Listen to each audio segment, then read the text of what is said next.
بالله من الشيطان الرجيم. بسم الله الرحمن الرحيم. والذاريات ذروا فالحاملات وقرا فالجاريات يسرا فالمقسمات أمرا إنما توعدون لصادق وإن الدين لواقع والسماء ذات الحبك إنكم لفي قول مختلف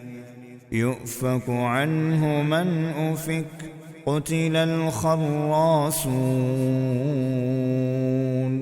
الذين هم في غمرة ساهون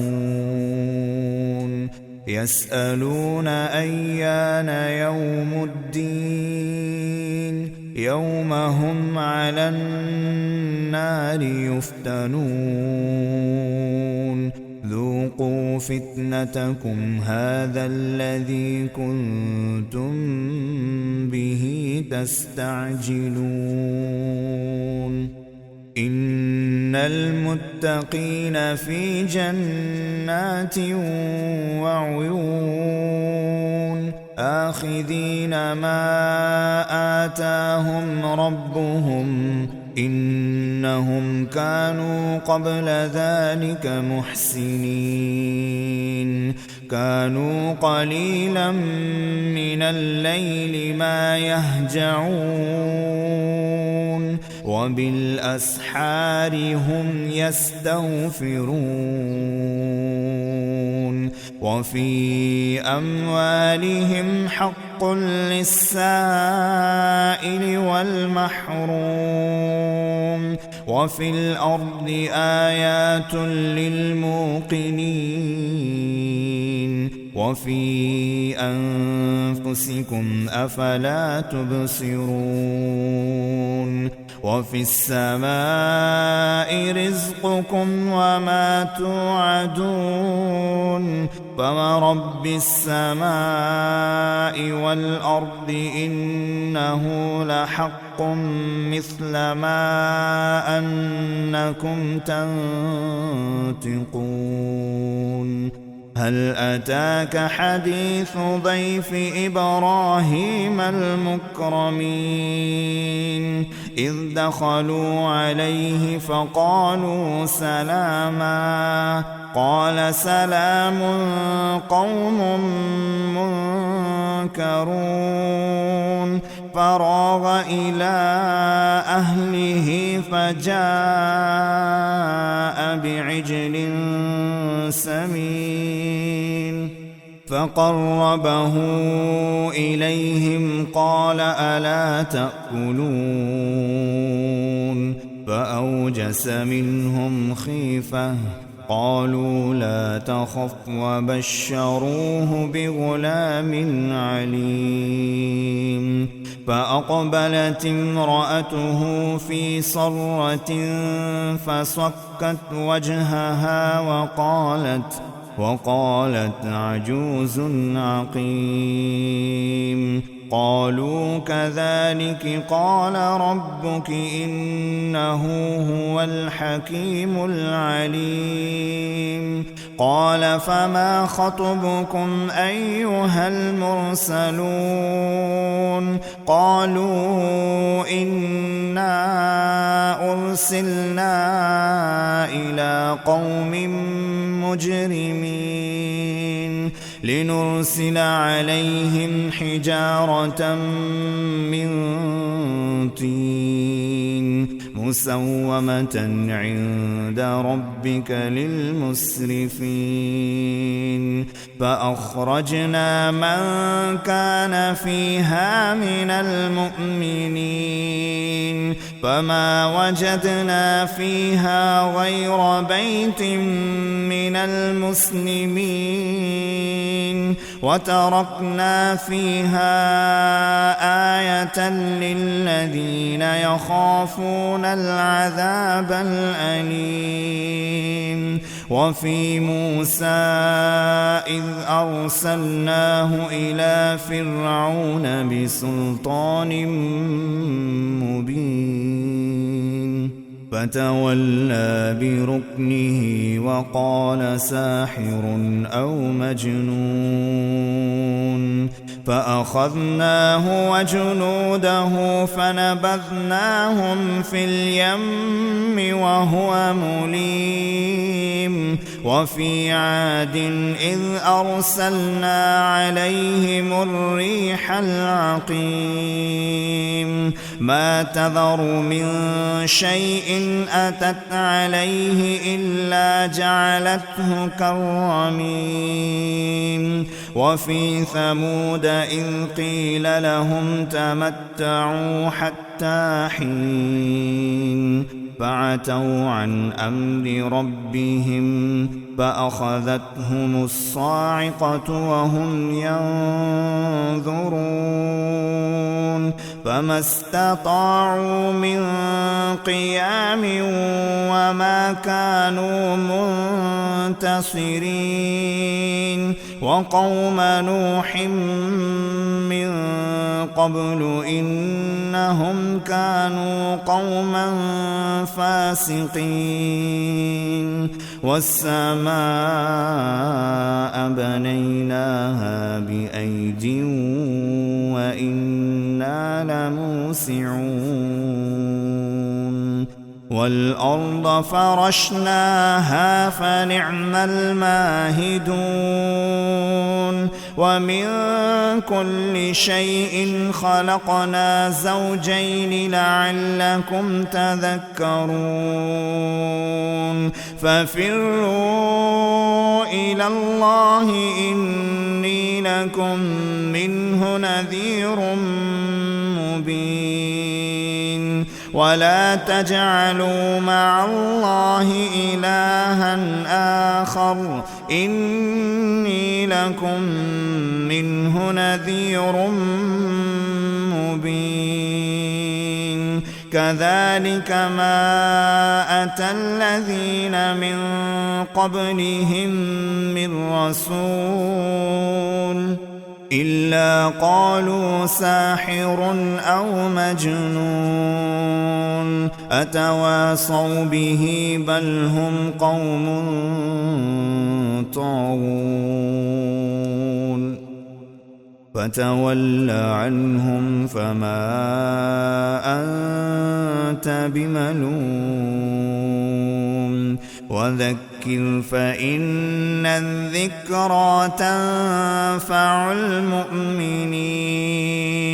وما خلقت الجن والإنس إلا ليعبدون ما أريد منهم من رزق وما أريد أن يطعمون إن الله هو الرزاق ذو القوة المتين فإن للذين ظلموا ذنوبا مثل ذنوب أصحابهم فلا يستعجلون فويل للذين كفروا من يومهم الذي يوعدون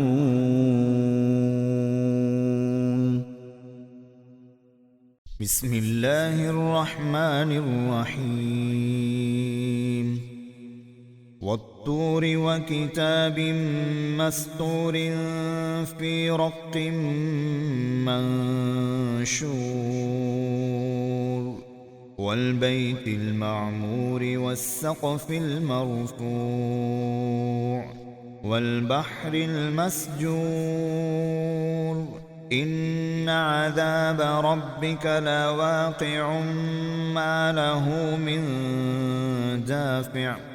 يوم تمور السماء مورا وتسير الجبال سيرا فويل يومئذ للمكذبين الذين هم في خوض يلعبون يوم يدعون إلى نار جهنم دعا هذه النار التي كنتم بها تكذبون أفسحر هذا أم أنتم لا تبصرون اصلوها فاصبروا أو لا تصبروا سواء عليكم إنما تجزون ما كنتم تعملون إن المتقين في جنات ونعيم فاكهين بما آتاهم ربهم ووقاهم ربهم عذاب الجحيم كلوا واشربوا هنيئا بما كنتم تعملون متكئين على سرر مصفوفة وزوجناهم بحور عين والذين آمنوا واتبعتهم ذريتهم بإيمان ألحقنا بهم ذريتهم وما ألتناهم من عملهم من شيء كل امرئ بما كسب رهين وأمددناهم بفاكهة ولحم مما يشتهون يتنازعون فيها كأسا لا لغو فيها ولا تأثيم ويطوف عليهم غلمان لهم كأنهم لؤلؤ مكنون وأقبل بعضهم على بعض يتساءلون قالوا إنا كنا قبل في أهلنا مشفقين فمن الله علينا ووقانا عذاب السموم إنا كنا من قبل ندعوه إنه هو البر الرحيم فذكر فما أنت بنعمة ربك بكاهن ولا مجنون أم يقولون شاعر نتربص به ريب المنون قل تربصوا فإني معكم من المتربصين أم تأمرهم أحلامهم بهذا أم هم قوم طاغون أم يقولون تقوله بل لا يؤمنون فليأتوا بحديث مثله إن كانوا صادقين أم خلقوا من غير شيء أم هم الخالقون أم خلقوا السماوات والأرض بل لا يوقنون أم عندهم خزائن ربك أم هم المسيطرون أم لهم سلم يستمعون فيه فليأت مستمعهم بسلطان مبين أم له البنات ولكم البنون أم تسألهم أجرا فهم من مغرم مثقلون أم عندهم الغيب فهم يكتبون أم يريدون كيدا فالذين كفروا هم المكيدون أم لهم إله غير الله سبحان الله عما يشركون وإن يروا كسفا من السماء ساقطا يقولوا سحاب مركوم فذرهم حتى يلاقوا يومهم الذي فيه يصعقون يوم لا يغني عنهم كيدهم شيئا ولا هم ينصرون وإن للذين ظلموا عذابا دون ذلك ولكن أكثرهم لا يعلمون واصبر لحكم ربك فإنك بأعيننا وسبح بحمد ربك حين تقوم ومن الليل فسبحه وإدبار النجوم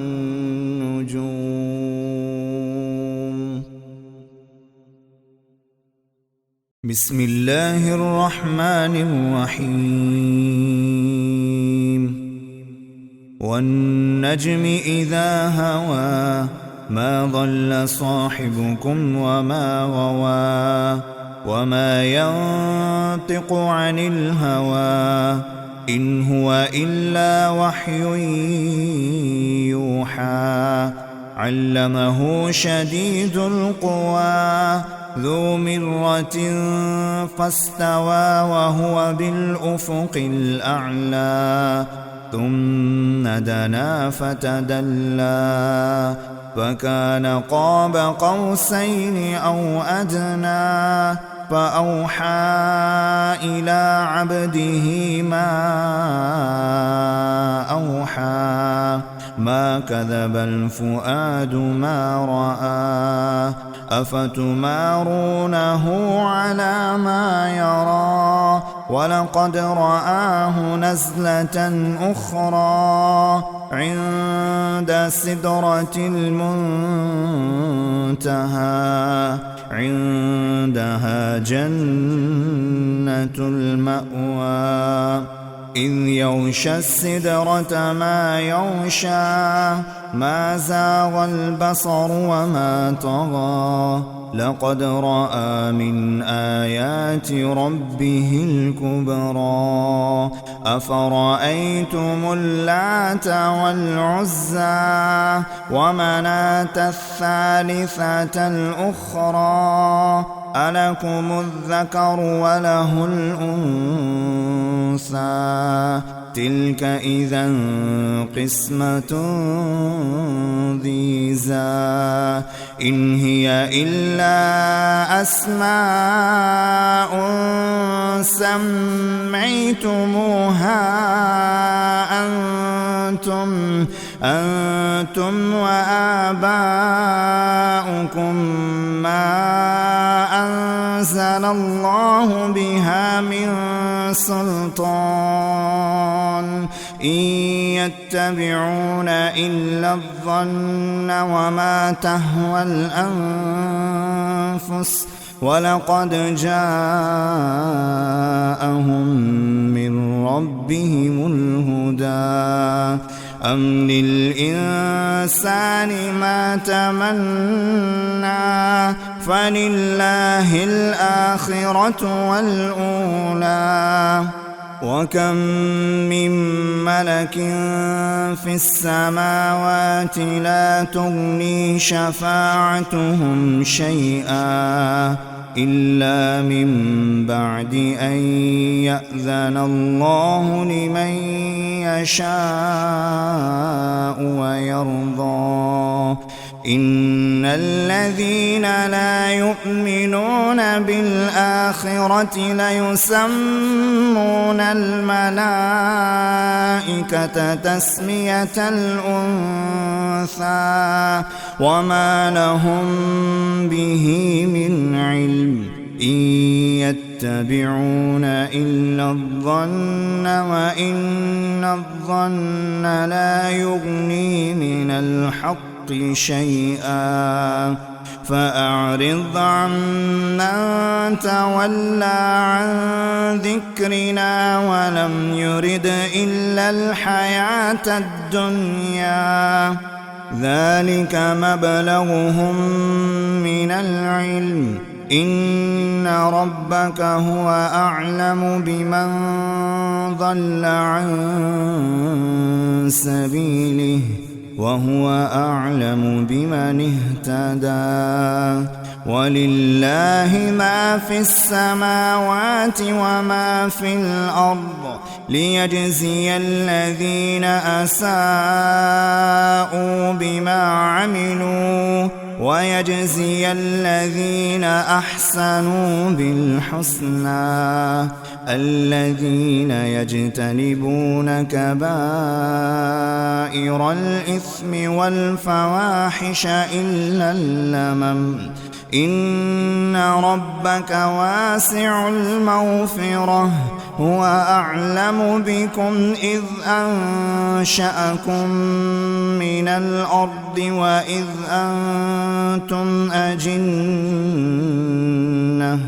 وإذ أنتم أجنة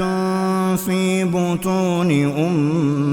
أمهاتكم فلا تزكوا أنفسكم هو أعلم بمن اتقى أفرأيت الذي تولى وأعطى قليلا وأكدى أعنده علم الغيب فهو يرى أم لم ينبأ بما في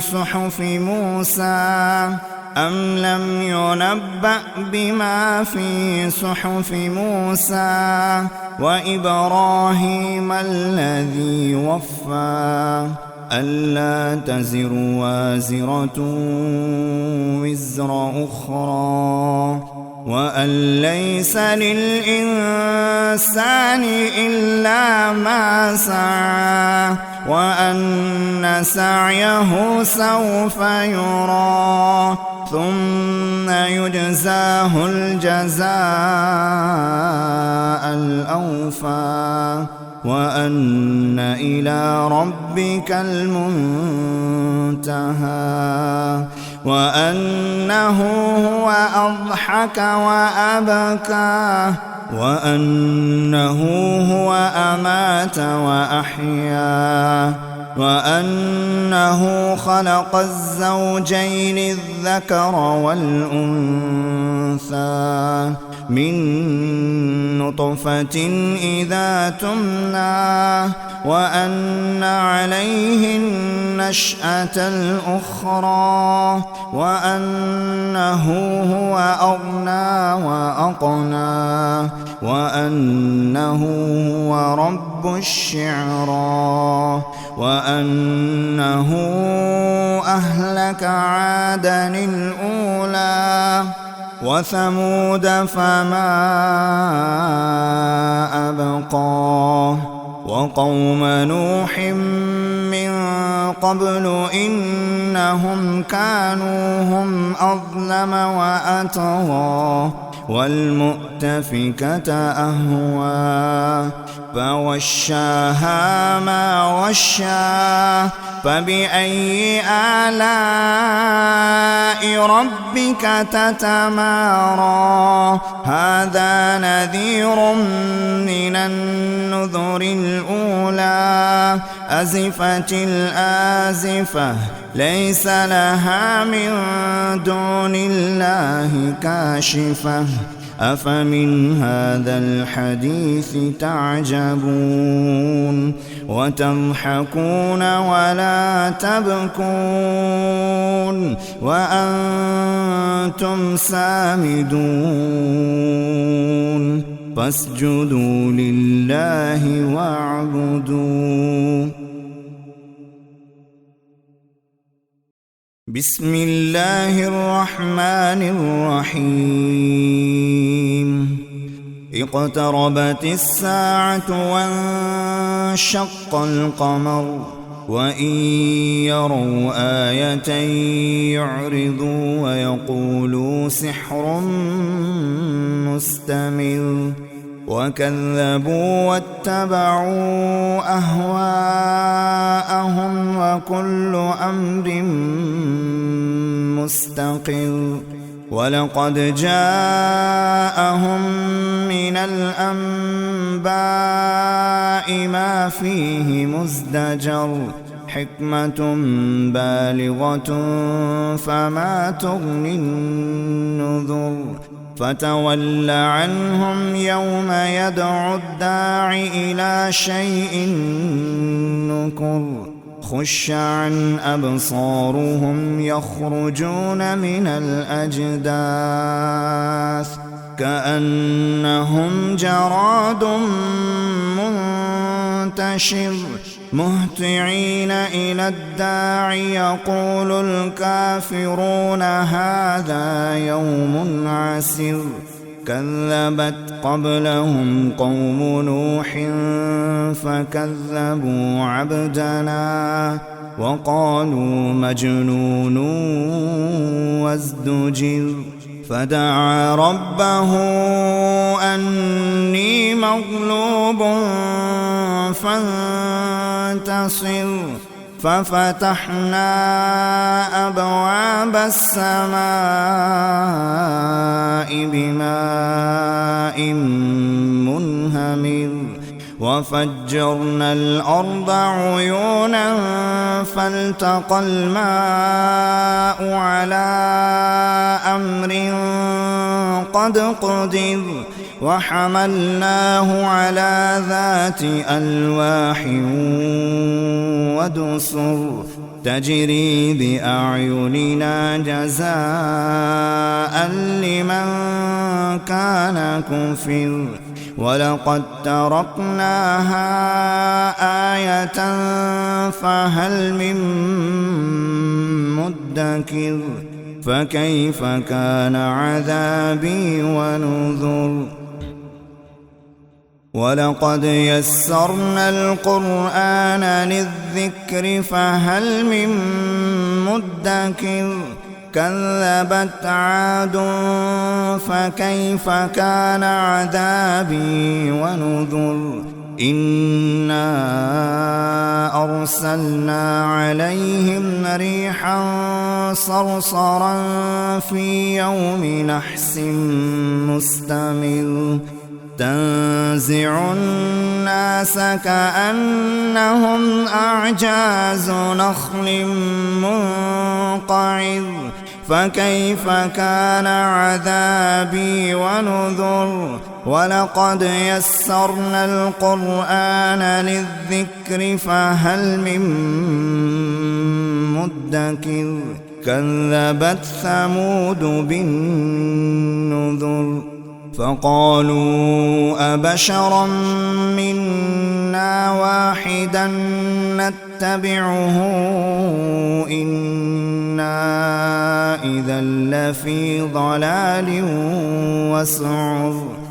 أألقي الذكر عليه من بيننا بل هو كذاب أشر سيعلمون غدا من الكذاب الأشر إنا مرسل الناقة فتنة لهم فارتقبهم واصطبر ونبئهم أن الماء قسمة بينهم كل شرب محتضر فنادوا صاحبهم فتعاطى فعقر فكيف كان عذابي ونذر إنا أرسلنا عليهم صيحة واحدة فكانوا كهشيم المحتضر ولقد يسرنا القرآن للذكر فهل من مدكر كذبت قوم لوط بالنذر إنا أرسلنا عليهم حاصبا إلا آل لوط نجيناهم بسحر نعمة من عندنا كذلك نجزي من شكر ولقد أنذرهم بطشتنا فتماروا بالنذر ولقد راودوه عن ضيفه فطمسنا أعينهم فذوقوا عذابي ونذر ولقد صبحهم بكرة عذاب مستقر فذوقوا عذابي ونذر ولقد يسرنا القرآن للذكر فهل من مدكر ولقد جاء آل فرعون النذر كذبوا بآياتنا كلها فأخذناهم أخذ عزيز مقتدر أكفاركم خير من أولئكم أم لكم براءة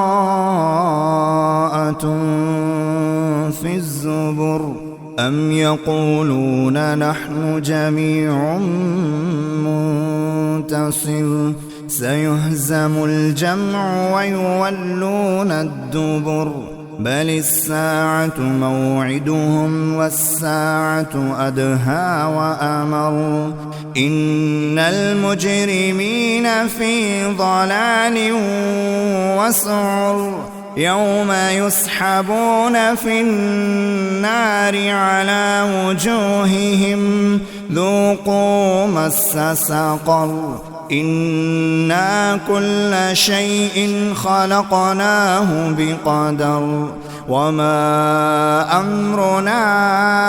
إلا واحدة كلمح بالبصر ولقد أهلكنا أشياعكم فهل من مدكر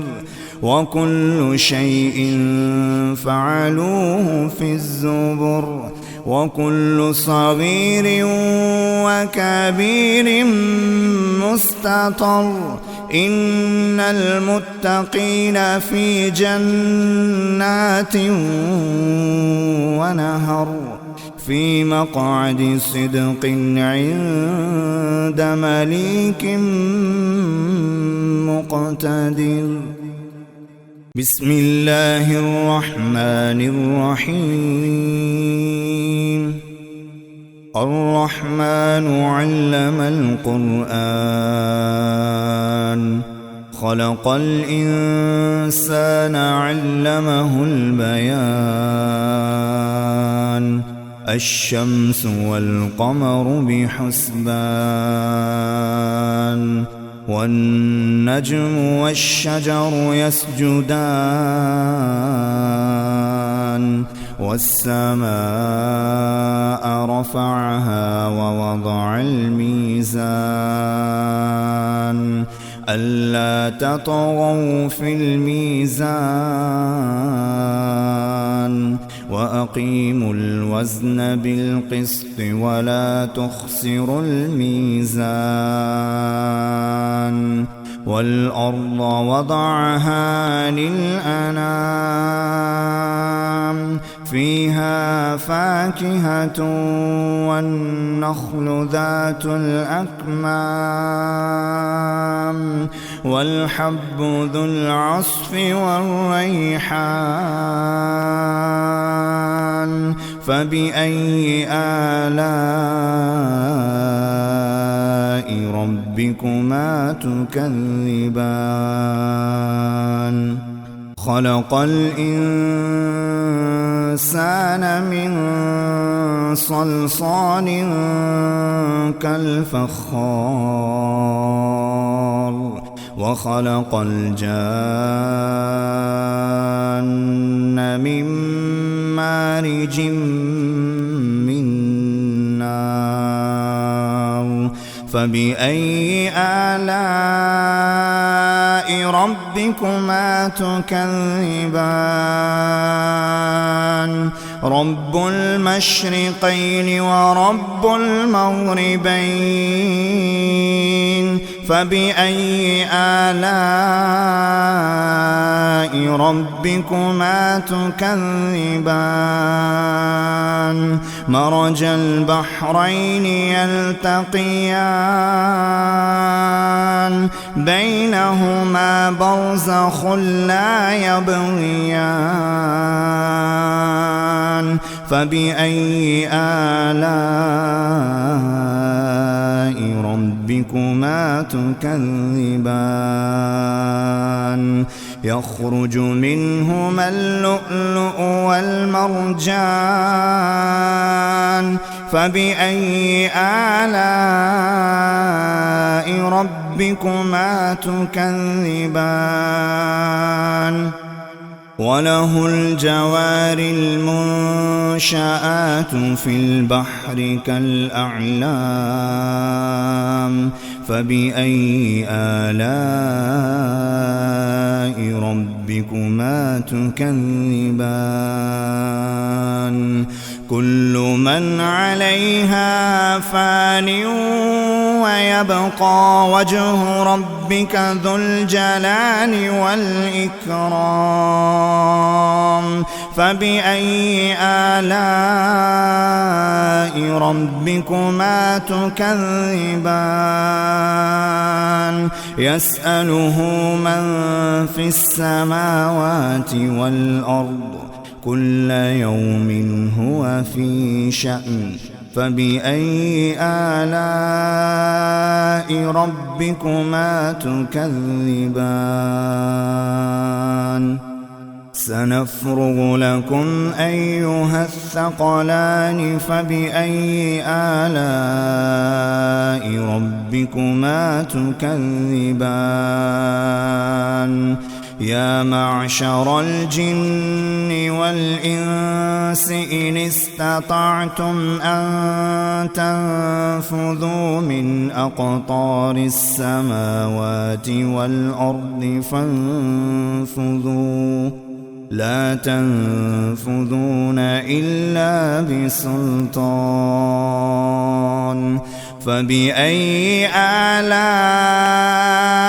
ربكما تكذبان يرسل عليكما شواظ من نار ونحاس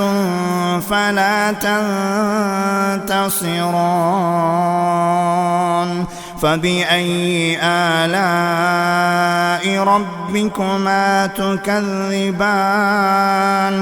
فإذا انشقت السماء فكانت وردة كالدهان فبأي آلاء ربكما تكذبان فيومئذ لا يسأل عن ذنبه إنس ولا جان فبأي آلاء ربكما تكذبان يعرف المجرمون بسيماهم فيؤخذ بالنواصي والأقدام فبأي آلاء ربكما تكذبان هذه جهنم التي يكذب بها المجرمون يطوفون بينها وبين حميم آن فبأي آلاء ربكما تكذبان ولمن خاف مقام ربه جنتان فبأي آلاء ربكما تكذبان ذواتا أفنان فبأي آلاء ربكما تكذبان فيهما عينان تجريان فبأي آلاء ربكما تكذبان فيهما من كل فاكهة زوجان فبأي آلاء ربكما تكذبان متكئين على فرش بطائنها من استبرق وجنى الجنتين دان فبأي آلاء ربكما تكذبان فيهن قاصرات الطرف لم يطمثهن إنس قبلهم ولا جان فبأي آلاء ربكما تكذبان كأنهن الياقوت والمرجان فبأي آلاء ربكما تكذبان هل جزاء الإحسان إلا الإحسان فبأي آلاء ربكما تكذبان ومن دونهما جنتان فبأي آلاء ربكما تكذبان مدهامتان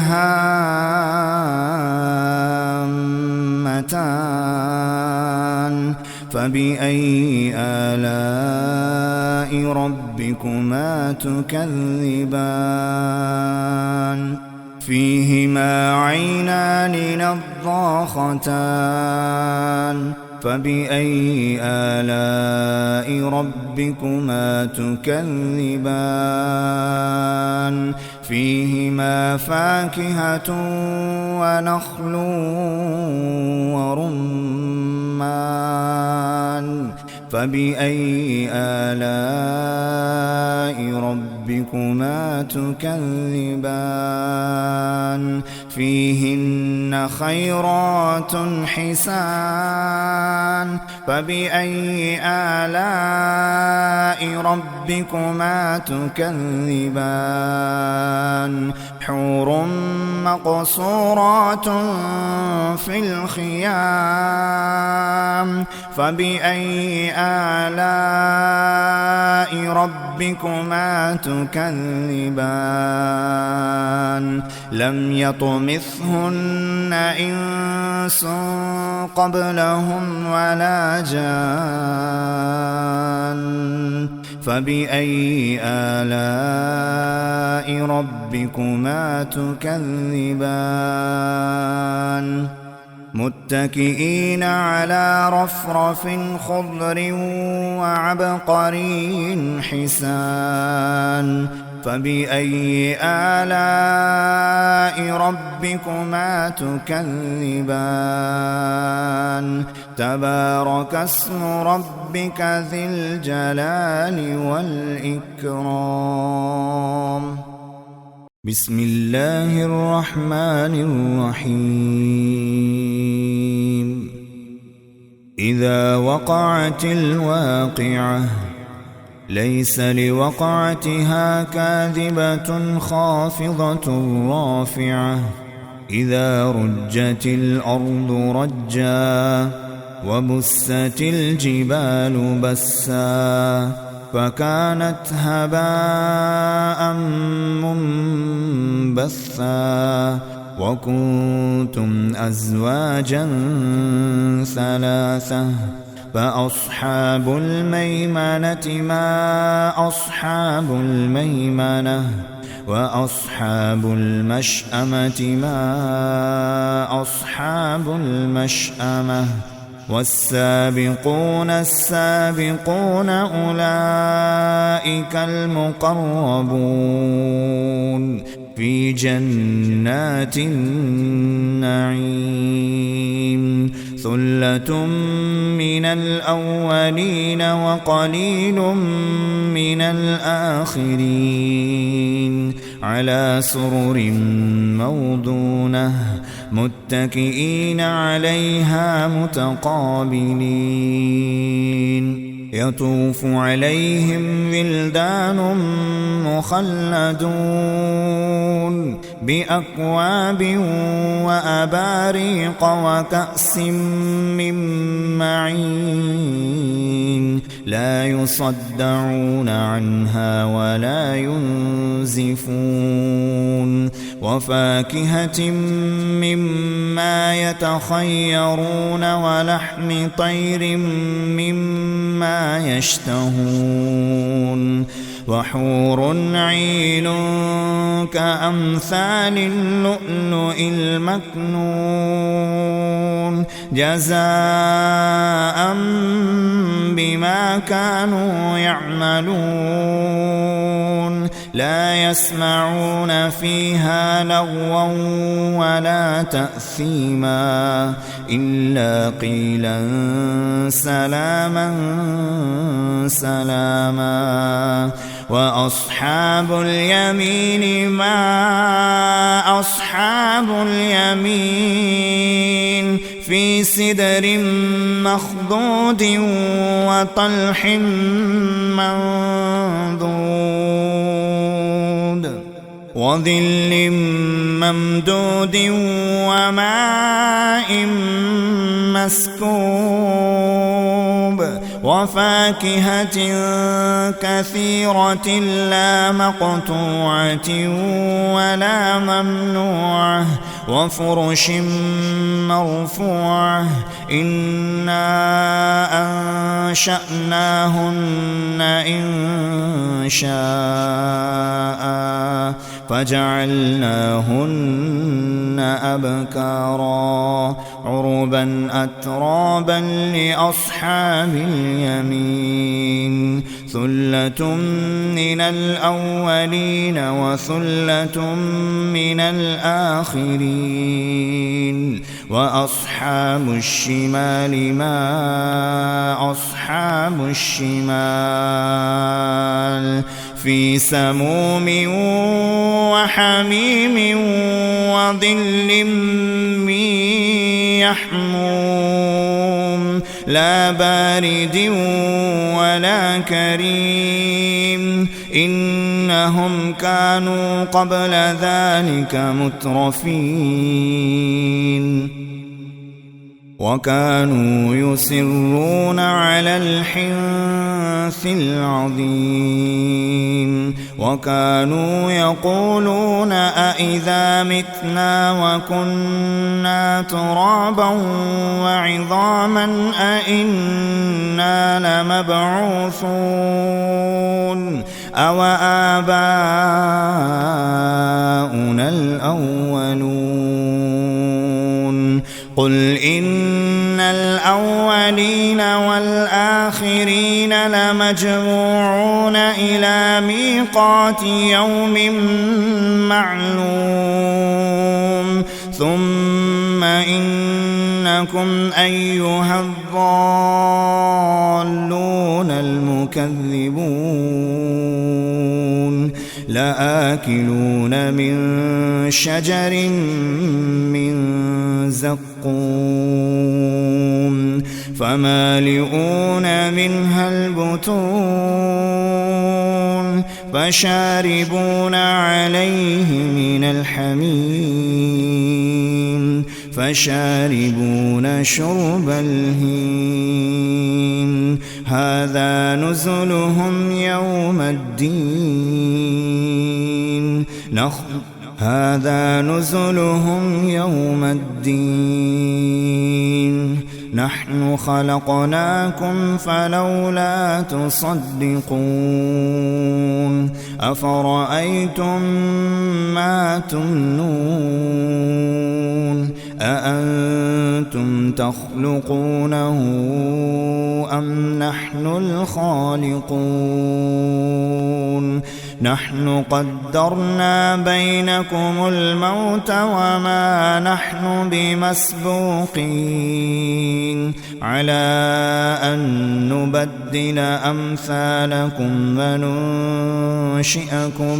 وننشئكم فيما لا تعلمون ولقد علمتم النشأة الأولى فلولا تذكرون أفرأيتم ما تحرثون أأنتم تزرعونه أم نحن الزارعون لو نشاء لجعلناه حطاما فظلتم تفكهون إنا لمغرمون بل نحن محرومون أفرأيتم الماء الذي تشربون أأنتم أنزلتموه من المزن أم نحن المنزلون لو نشاء جعلناه أجاجا فلولا تشكرون أفرأيتم النار التي تورون أأنتم أنشأتم شجرتها أم نحن المنشئون نحن جعلناها تذكرة ومتاعا للمقوين فسبح باسم ربك العظيم فلا أقسم بمواقع النجوم وإنه لقسم لو تعلمون عظيم إنه لقرآن كريم في كتاب مكنون لا يمسه إلا المطهرون تنزيل من رب العالمين أفبهذا الحديث أنتم مدهنون وتجعلون رزقكم أنكم تكذبون فلولا إذا بلغت الحلقوم وأنتم حينئذ تنظرون ونحن أقرب إليه منكم ولكن لا تبصرون فلولا إن كنتم غير مدينين ترجعونها إن كنتم صادقين فأما إن كان من المقربين فروح وريحان وجنة نعيم. وأما إن كان من أصحاب اليمين فسلام لك من أصحاب اليمين. وأما إن كان من المكذبين الضالين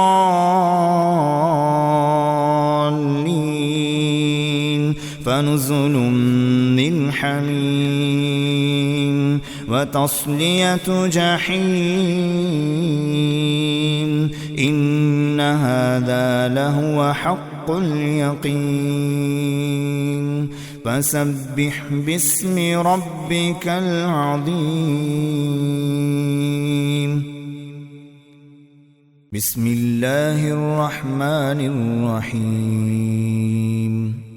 سبح لله ما في السماوات والأرض وهو العزيز الحكيم. له ملك السماوات والأرض يحيي ويميت وهو على كل شيء قدير. هو الأول والآخر والظاهر والباطن وهو بكل شيء عليم. هو الذي خلق السماوات والأرض في 6 أيام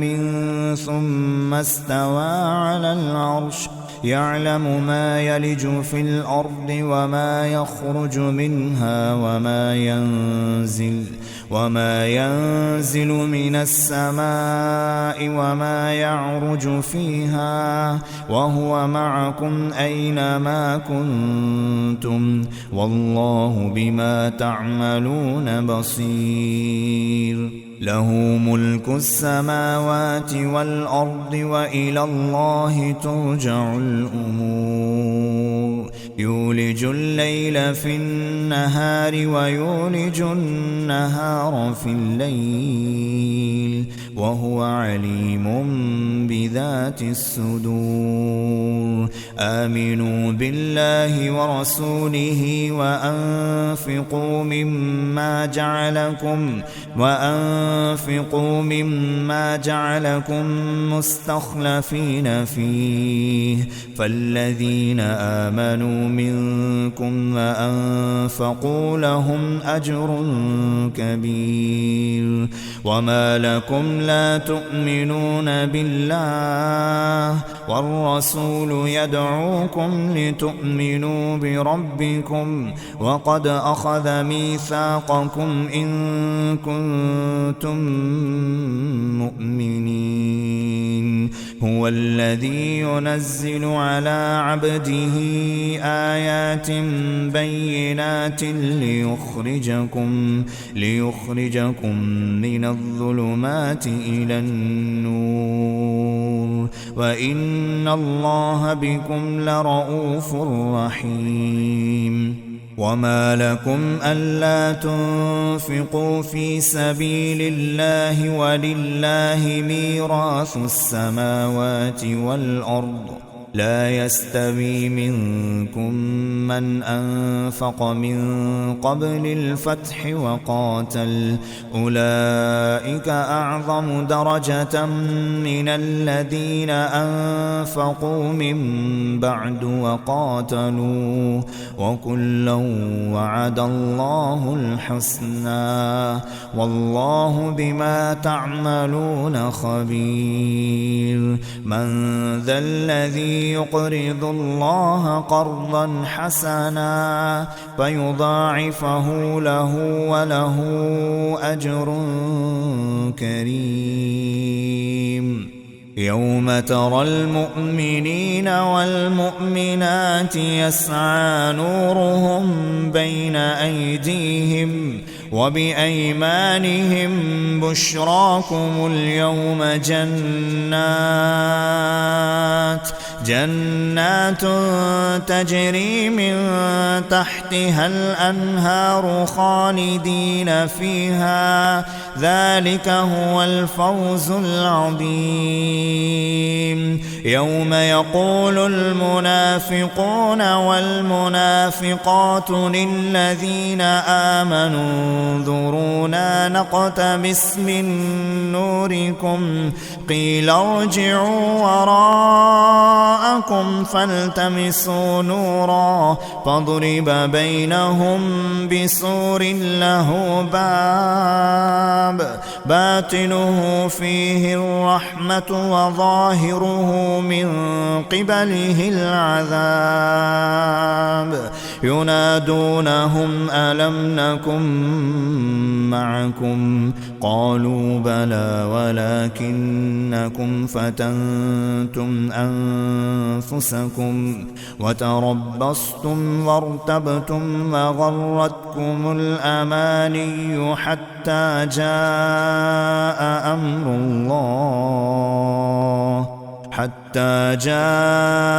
أمر الله وغركم بالله الغرور فاليوم لا يؤخذ منكم فدية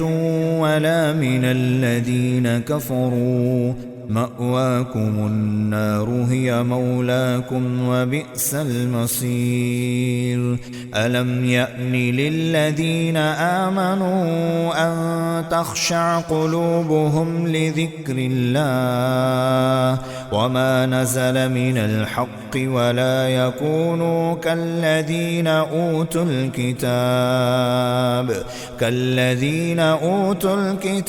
من قبل فطال عليهم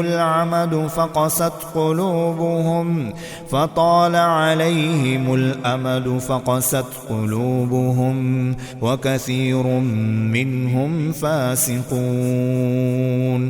اعلموا أن الله يحيي الأرض بعد موتها قد بينا لكم الآيات لعلكم تعقلون إن المصدقين والمصدقات وأقرضوا الله قرضا حسنا يضاعف لهم ولهم أجر كريم والذين آمنوا بالله ورسله أولئك هم الصديقون والشهداء عند ربهم لهم أجرهم ونورهم والذين كفروا وكذبوا بآياتنا أولئك أصحاب الجحيم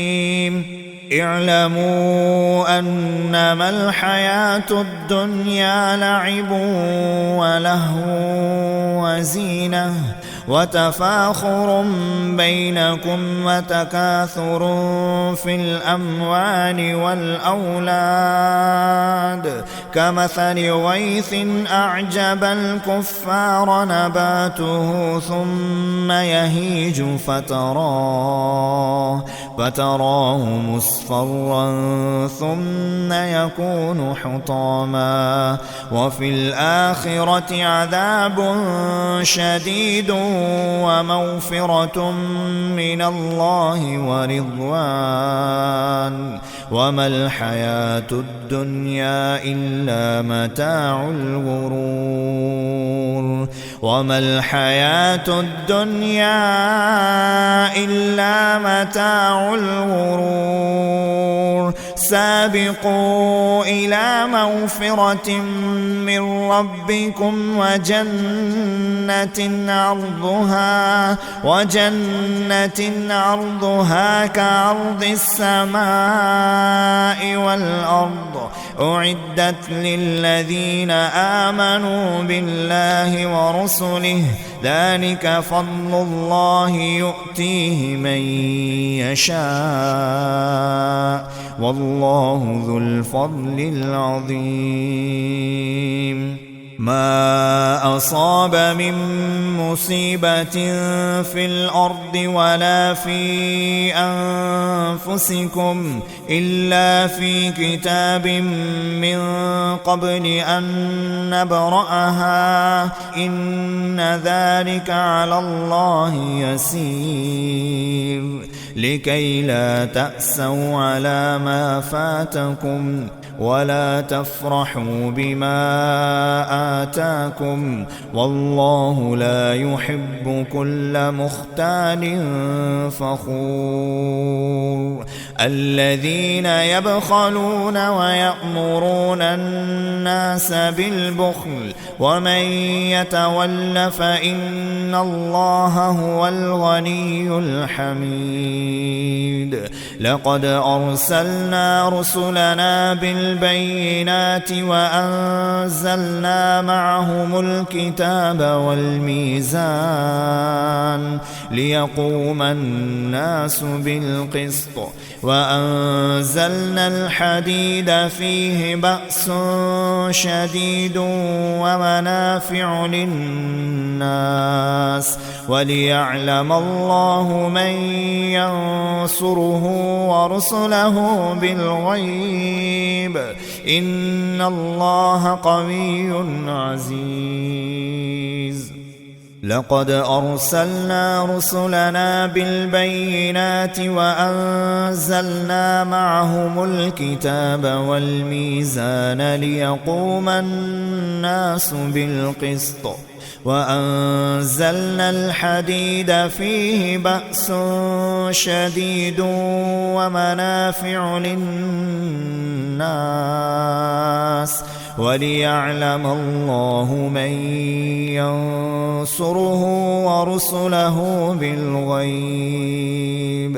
إن الله قوي عزيز ولقد أرسلنا نوحا وإبراهيم وجعلنا في ذريتهما النبوة والكتاب فمنهم مهتد وكثير منهم فاسقون ثم قفينا على آثارهم